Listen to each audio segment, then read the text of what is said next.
Hello everyone, कैसे हैं आप सब। स्वागत है आपका एमके क्लासेस में।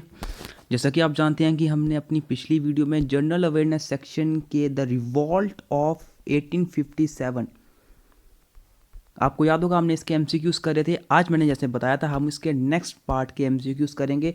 और आज का जो एमसीक्यूज़ है वो फ्रीडम स्ट्रगल एंड मूवमेंट्स में जो मूवमेंट्स चली थी स्पेशली 1905 यानी कि बंगाल के पार्टीशन के बाद, उसके बेसिस पर थोड़े से एमसीक्यूज़ आपके लिए लेकर आया हूँ। तो आइए एमसीक्यू हम शुरू करते हैं। और अगर कोई हमारे चैनल पे न्यू है दोस्तों, हमारे चैनल को सब्सक्राइब कर दीजिए।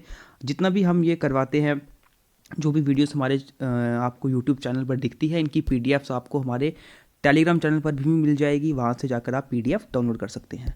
तो आइए फर्स्ट क्वेश्चन देखिए आपके सामने क्या लिखा है। As per the act of Indian independence the boundaries of East Bengal, West Bengal and Assam would be determined by, यानी कि the act of Indian independence के एक्ट के अनुसार जो बाउंड्रीज हैं ईस्ट बंगाल, वेस्ट बंगाल और असम के बीच में, वो किससे डिटरमाइन की जाती होंगी। किससे डिटरमाइन की जाती होंगी दोस्तों? वो the award of a boundary commission. Option C is the right answer. Okay, जो बाउंड्रीज थी ईस्ट बंगाल, वेस्ट बंगाल और असम के बीच में जो बाउंड्रीज हैं वो किससे डिटरमाइन की जाती हैं? The award of a boundary commission. ठीक है, इसके बाद नेक्स्ट क्वेश्चन है the spark for the Swadeshi movement was to oppose dash decision to partition Bengal. आपको पता है स्वदेशी मूवमेंट चलाया गया था इंडिया में, ये किसके विरुद्ध चलाया गया था? आपको ये भी पता है, बंगाल के पार्टीशन, जब बंगाल का पार्टीशन की बात हो रही थी 1905 में, जब बंगाल का पार्टीशन हुआ था उसके विरुद्ध ये बात, ये जो ये मूवमेंट था ये चल रहा था। ठीक है, अब ये मूवमेंट किसके विरुद्ध चल रहा था दोस्तों? किसके डिसीजन के विरुद्ध चल रहा था? ये चल रहा था ब्रिटिश के डिसीजन के विरुद्ध।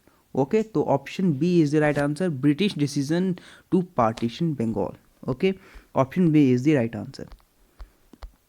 थर्ड क्वेश्चन आपके सामने, arrange the following historical events in the chronological order of their occurrence, यानी कि with ascending order in years, साल के असेंडिंग ऑर्डर्स के साथ साथ आपको ये सेट करने हैं, यानी कि पहले क्या हुआ, उसके बाद क्या, उसके बाद क्या, क्रोनोलॉजिकल ऑर्डर में आपको ये सेट करने हैं। तो देखिए आपके सामने तीन मूवमेंट्स लिखी गई हुई हैं। क्या है? चंपारण मूवमेंट कब हुई थी, पार्टीशन ऑफ बंगाल कब हुआ था, और जलियांवाला बाग कब हुआ था। सबको पता है पार्टीशन ऑफ बंगाल 1905 में हुआ था, इसमें किसी को कोई कन्फ्यूज़न नहीं होगी। जलियांवाला बाग कब हुआ था? 1919 में, अमृतसर में, आप सभी को याद होगा, सब पढ़ चुके हैं। और चंपारण मूवमेंट जो गांधी जी के द्वारा चलाई गई थी, ये कब हुई थी? 1917 में। तो क्रोनोलॉजिकली इन सभी को सेट करने के बाद आपको सबसे पहले कौन सा ऑप्शन दिखेगा? पार्टीशन ऑफ बंगाल 2, उसके बाद चंपारण मूवमेंट 1 और फिर जलियांवाला बाग 3। तो 2, 1, 3 will be the right chronological order. तो कौन सा ऑप्शन सही हो जाएगा? Option C is the right answer, 2, 1, 3 is the right answer. नीचे मैंने ये लिखा हुआ है कि पार्टीशन ऑफ बंगाल 1905 में हुआ, चंपारण मूवमेंट 1917 में और जलियांवाला बाग मैसेकर 1919 में हुआ था। नेक्स्ट क्वेश्चन बिल्कुल सिंपल क्वेश्चन है। When was the non cooperation movement got momentum under the leadership of Mahatma Gandhi and the Indian National Congress, यानी कि सिंपल पूछा गया कि नॉन कॉपरेशन मूवमेंट की शुरुआत कब हुई थी, कब से कब तक चली थी नॉन कॉपरेशन मूवमेंट। तो आप सभी को पता होगा, सभी ने पढ़ा हुआ है, ये 1920 से 1922 तक चली थी नॉन कॉपरेशन मूवमेंट। तो कौन सा ऑप्शन सही हो जाएगा? Option A is the right answer, 1920 से 1922 तक। ओके, जिस किसी ने भी दोस्तों अभी हमारा पुरानी वीडियोस नहीं देखी है फ्रीडम स्ट्रगल मूवमेंट्स के लिए, आप पहले वो वीडियो ज़रूर देखिएगा। उसमें हमने काफ़ी ज़्यादा इन्फॉर्मेशन आपको प्रोवाइड करी है और भी काफ़ी हमने डीप चीज़ें पढ़ी है उसमें। फिफ्थ क्वेश्चन आपके सामने, eminent Tamil poet C Subramania Bharati was associated with which of the following movements of the Indian National Congress.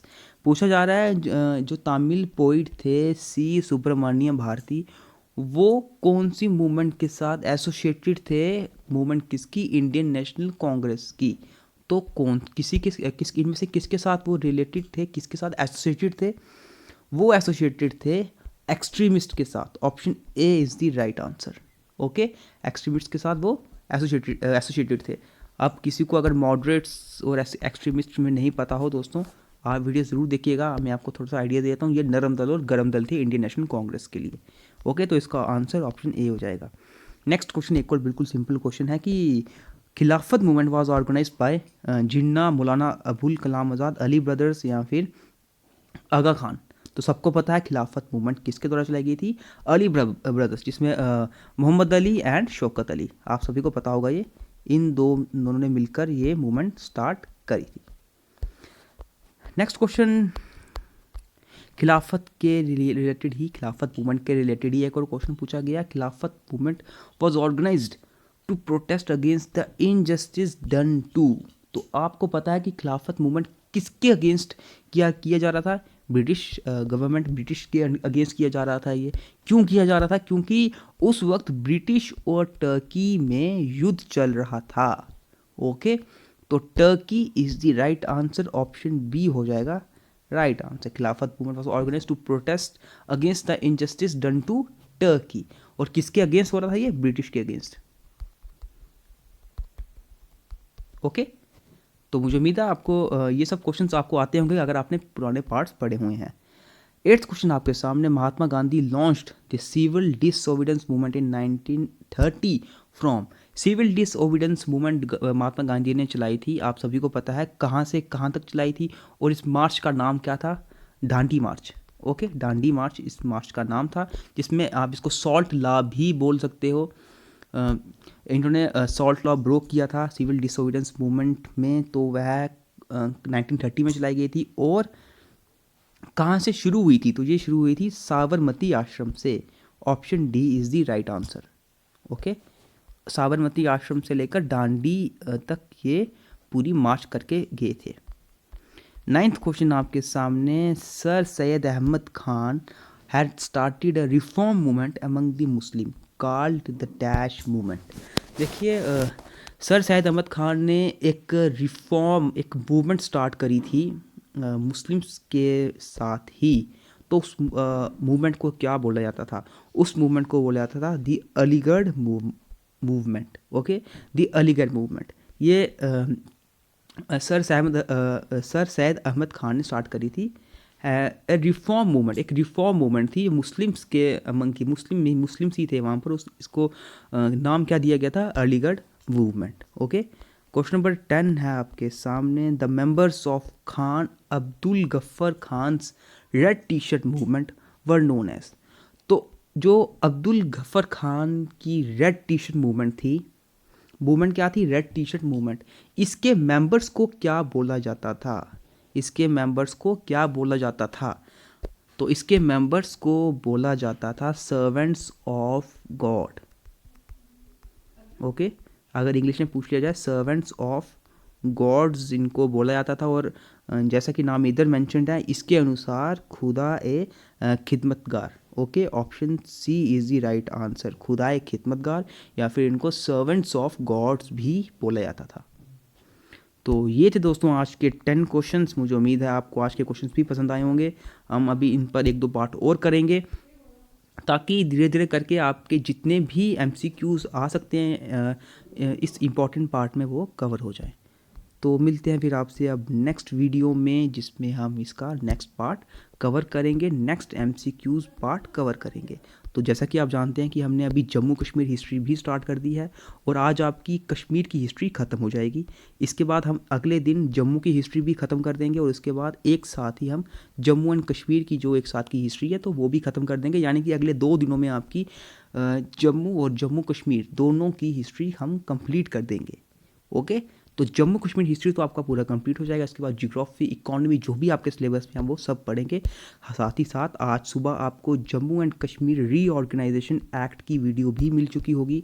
वो जिन लोगों ने नहीं देखी आप ज़रूर देखिएगा, क्योंकि वो भी इंपॉर्टेंट है। 2019 जो Jammu and Kashmir reorganisation act है वो भी आपके सिलेबस में मैंशन्ड है।